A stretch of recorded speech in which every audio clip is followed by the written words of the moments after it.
Bonjour à tous et bienvenue pour cette nouvelle vidéo et aujourd'hui on va parler de la série The Witcher, la série tant attendue de cette fin d'année 2019 sortie sur la plateforme Netflix.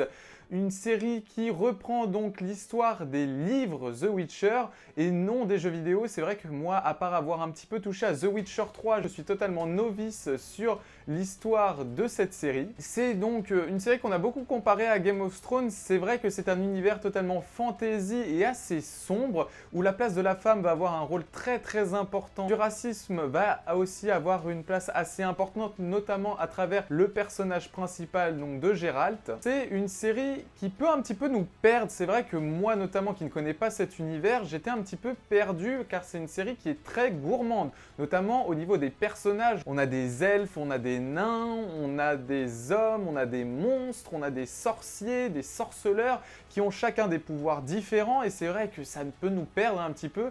Voilà, la quantité d'informations est assez impressionnante. C'est une série qui est vachement rapide car l'évolution des personnages, malgré qu'elle soit très intéressante et qu'on s'attache très vite aux personnages, je trouve, car ils ont des histoires chacun et chacune très passionnantes. De plus, j'ai eu quelques difficultés, notamment au niveau de l'espace temporel, car c'est vrai que le personnage de Yennefer, c'est le passé lointain, le personnage de Geralt, c'est le passé proche, et Ciri, c'est tout simplement le présent, et donc toutes ces époques vont se rassembler à la fin de la saison 1. Je trouve que la narration est quand même un petit peu décousue. C'est vrai qu'à travers cette rapidité, ces changements d'époque, ça peut être un petit peu difficile à suivre. Toute cette diversité de personnages me rappelle beaucoup notamment le Seigneur des Anneaux, où on avait aussi des elfes, des nains, des hommes, des orques, etc. Cependant, il y a une grande différence entre ces deux séries, c'est que le Seigneur des Anneaux, on voyait clairement quel était le bien et quel était le mal. Dans cette série-là, c'est vrai que chacun des personnages a une part de bien et une part de mal. Ensuite, pour parler un peu visuel, c'est clairement impeccable, notamment au niveau des paysages, on voit déjà un vachement gros travail sur la photographie, donc sur les couleurs,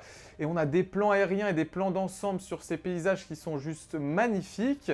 Cependant, il y a quand même un petit problème qui n'est pas au niveau visuel, même si en soi, parfois les monstres sont peut-être pas assez détaillés. C'est vrai que ça fait parfois peut-être un peu effet jeu vidéo, mais clairement, globalement, visuellement, c'est très beau. Mais c'est vrai qu'au niveau de la musique, je trouve qu'elle est complètement en retrait. Je n'ai retenu aucun air de cette série, et c'est vrai que ça manque un petit peu, je trouve. On peut comparer un petit peu à Game of Thrones sur les scènes de combat qui sont vachement dynamiques et sont même, je trouve, encore mieux réussies que dans Game of Thrones, car on a une caméra épaule qui nous permet d'être vraiment à l'intérieur du combat, de se sentir complètement immergé dans ce combat. Des combats très dynamiques, de superbes chorégraphies, notamment à la fin de l'épisode 1, lors du combat de Geralt avec une ancienne princesse. Mais c'est vrai que par contre, au niveau des batailles, déjà il y a assez peu de batailles dans cette saison 1, même s'il y en a une grosse dans l'épisode 1, et je trouve que c'est un peu confus, on sent qu'il n'y a pas trop de stratégie, les gens avancent mais pas en ligne, on sent que c'est un peu désorganisé et un peu brouillon. C'est un peu problématique, je trouve, même si les plans de caméra sont assez beaux à voir. Toujours pour comparer un petit peu à Game of Thrones, même si c'est deux univers qui sont complètement différents, c'est vrai que je trouve cette série, elle est beaucoup plus rapide, donc on a une évolution beaucoup plus rapide des personnages, et contrairement à Game of Thrones, où vraiment on prenait le temps de poser chacun des pions et des personnages, et de les voir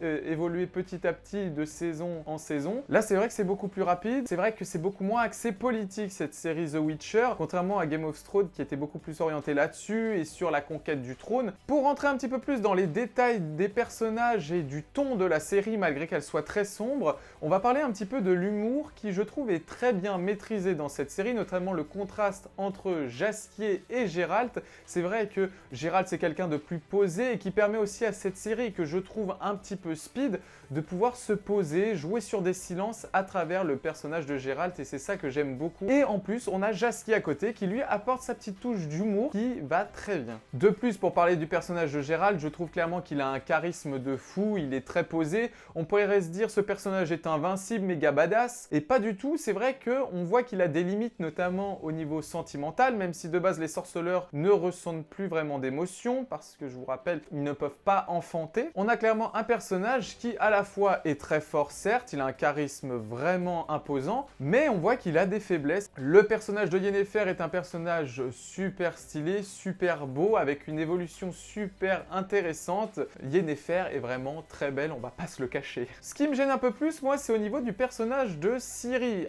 Pas au niveau de l'actrice, ça, il n'y a pas de souci, je n'ai pas de doute sur ses capacités à bien jouer son rôle. Cependant, moi, c'est l'histoire de ce personnage que je trouve très inintéressante, en fait. Elle fuit, elle rencontre des personnages, notamment un jeune garçon qui finalement ne servira à rien car ils vont se quitter. Donc j'espère que du coup, dans la saison 2, Ciri aura un impact plus important, malgré qu'on sait que du coup, c'est un personnage qui a des pouvoirs. Ça reste encore assez mystérieux. Pour continuer un petit peu sur le style de cette série, c'est vrai que, notamment à travers le dernier épisode qui résume très bien, je trouve, l'atmosphère de cette série, on voit beaucoup de violence et beaucoup d'émotions, notamment à travers les combats, et je trouve que ça marche très très bien. Il y a aussi beaucoup de sang à chacun de ces combats, et donc il faut bien sûr s'accrocher car eh bien c'est vénère quoi. Je parlais d'ailleurs au niveau du Seigneur des Anneaux que dans cette série The Witcher, les personnages n'étaient pas totalement lumière et n'étaient pas totalement ombre. Et c'est vrai qu'on le ressent vachement au niveau des jeux de lumière et au niveau des jeux d'ombre dans cette série qui sont très très très intéressants, et on voit que c'est clairement mis en valeur sur chacun des plans de caméra. En plus de ça, on voit qu'il voulait vraiment travailler sur la profondeur de champ. On voit clairement qu'il y a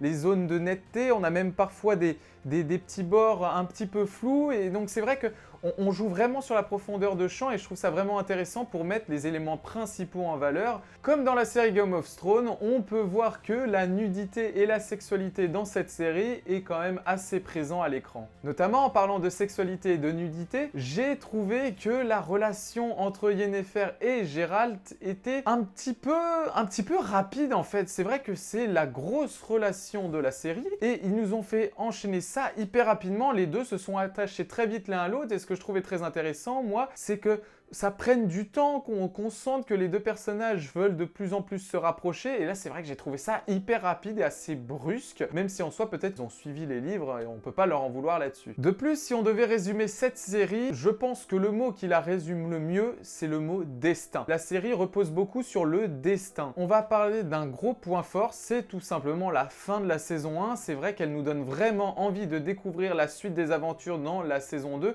et c'est un point très fort car vraiment, je pense que cette saison 2 va être vraiment attendue par beaucoup de monde, notamment à travers le personnage de Ciri qui, comme je vous l'ai dit, je trouvais qu'elle était assez inintéressante dans cette saison 1. Je pense que dans la saison 2, elle va avoir une place beaucoup plus importante. On va découvrir d'où sont un peu toutes ces origines de ses pouvoirs, la relation entre Geralt et Ciri, mais aussi avec Yennefer. Je pense que les trois vont vraiment se rassembler à partir de la saison 2, et clairement on a envie de voir tout ce qui va se passer. C'est vrai qu'aussi, j'ai pas trop parlé des antagonistes, notamment le méchant principal Cahir, qui est vraiment assez stylé, mais aussi on se pose beaucoup de questions sur ce personnage. Il y a plein de mystères autour de ce personnage. Quelles étaient les raisons de ce renversement de pouvoir, et aussi pour quelles raisons ils veulent récupérer Ciri? On ne sait pas tout ça. Alors il y a juste au moins un mauvais point chez les antagonistes, c'est clairement le costume. C'est vrai que j'ai pas trop parlé des costumes, mais qui sont d'ailleurs très beaux, très travaillés chez chacun des personnages, sauf au niveau des antagonistes. Leur armée, clairement, j'aime pas leur armure, il y a rien à faire, je ne l'aime pas. Vous avez donc compris, pour moi c'est un grand oui, cette saison 1 de The Witcher, malgré que ça soit un petit peu difficile à suivre pour ceux qui ne connaissent pas l'univers de The Witcher,